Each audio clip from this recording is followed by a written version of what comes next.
ഇച്ചിരി പാൽക്കുറിച്ചിയുണ്ട്, കണ്ടോ പാൽക്കുറിച്ചി. ഇതിനി ഒന്ന് വെട്ടി വറുത്ത് കഴിക്കാൻ അടിപൊളിയാണ്. ഈ പാൽക്കുറിച്ചി ഒന്ന് വെട്ടിയെടുക്കാം. ഈ പാൽക്കുറിച്ചി ഒന്ന് വെട്ടിയെടുക്കുക.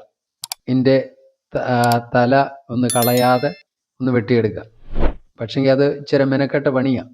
അതുകൊണ്ട് ഞാൻ എല്ലാം എടുക്കുന്നില്ല, തല ഇനിയും കളഞ്ഞിട്ടേ എടുക്കുന്നുള്ളൂ.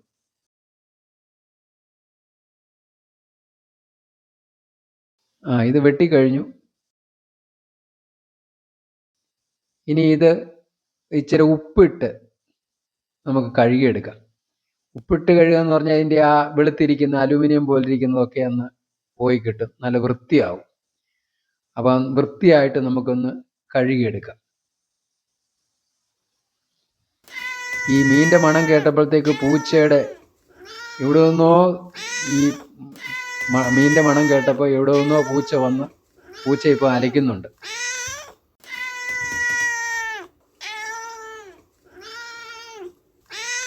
ഇതിൻ്റെ തല ഞാൻ പൂച്ചയ്ക്ക് അങ്ങിട്ട് കൊടുക്കുക.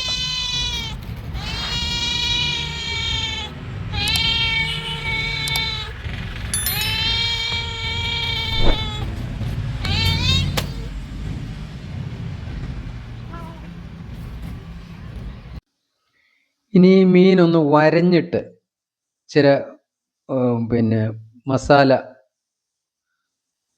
ഒന്ന് പുരട്ടാം.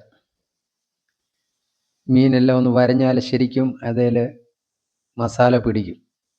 അപ്പം മുളക് അരച്ച് അതിലെല്ലാം പിടിപ്പിച്ച് ഒന്ന് റെഡിയാക്കാം.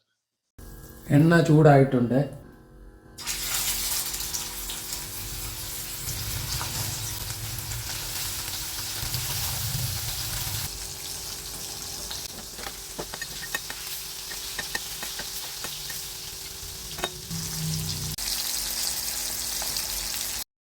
അപ്പം പാൽക്കുറിച്ചി ഫ്രൈ റെഡി ആയിട്ടുണ്ട്. ഇനി അത് ചീനിച്ചട്ടിയിൽ നിന്ന് കോരിയെടുക്കാം. ഞാൻ ഭക്ഷണം കഴിക്കാൻ പോവാം.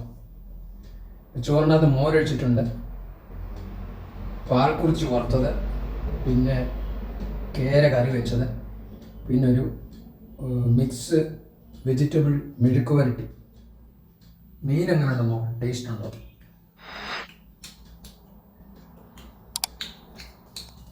അടിപൊളിയാട്ടോ.